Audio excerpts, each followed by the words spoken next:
Hi guys, this is Melody. This is the last of my segment. I just did a little run here and I'm about to get it in.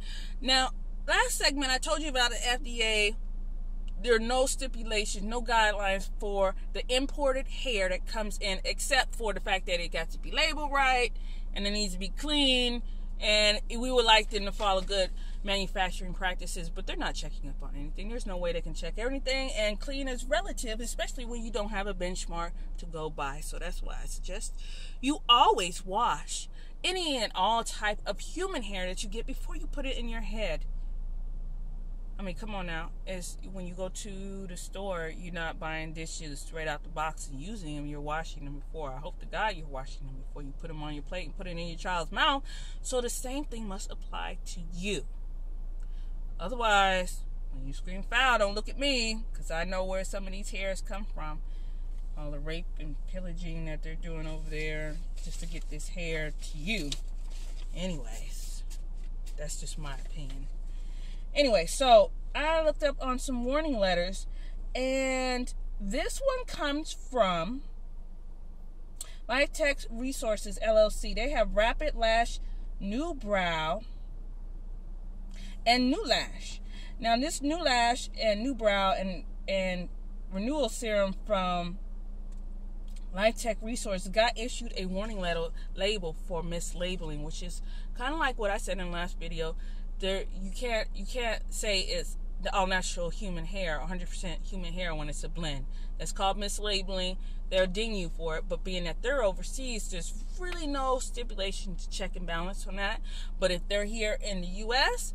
and the FDA can actually go into their facility and see their processes and procedures, then they can actually issue out a warning letter. So that's what they got. They got a warning label for a misbranded drug. Also, misbranded cosmetic. Just under this CFR 21, because their label is misleading and it fails to reveal the facts that material with respect to consequences may result from the use of products under the conditions prescribed in the labeling. The cosmetic is altered if it bears or contains any poisonous or deleterious substance which may render it injurious to the user under certain conditions. And so they got a warning letter. There was also another warning letter issued to, pull it out here, Pride and Power. They got Don't Be Bald hair and scalp treatment medication. Be Bald scalp stimulant. Don't Be Bald hair care treatment medicated. They got dinged for several. You could tell from these warning letters, I can tell whether they have a quality department or somebody over the quality department versus, just tightening up your ship. You know what I'm saying? There's a difference between not having a quality person and then just tightening up your ship. It's a difference between, your tennis shoes having shoelaces, which you ain't not having shoelaces, versus you just need to tighten your shoelaces a little bit more so they fit comfortable. Okay, so these people right here, I could tell by how many warnings that they got hit with that they don't have a quality person.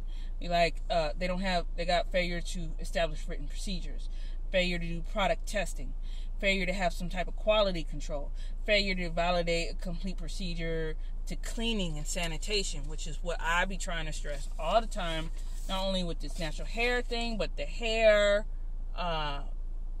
putting hair in your hair and all of that.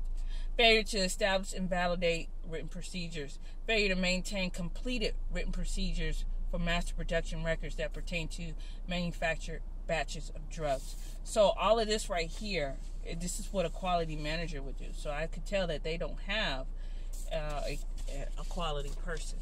So those are the two warning letters that I just want to just let you know, FYI, just keep a lookout, to make sure that, you can get them, but use them at your own risk. And, education and information is power. I personally wouldn't use it, but to each his own. This is a free country. Okay, so on a lighter news, or more orgasmic news, this one here comes from iAfrica. And they did an article on straight women having the fewest orgasms. And they said the reason why straight women have fewer orgasms, or basically they did a comparison. They did straight women, homosexual women, and men. Men had the most orgasm for all these reasons. And then they said homosexual women, and then they had straight women. Now, for some of the reasons, it was like, well, homosexual women focus more on clitoral orgasms, and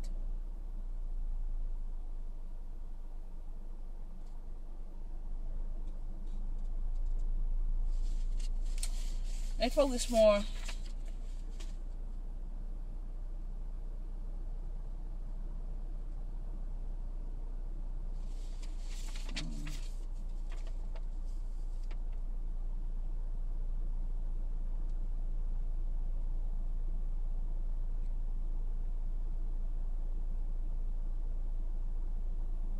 no, I'm not gonna do that. All right, I'll see you later. Peace.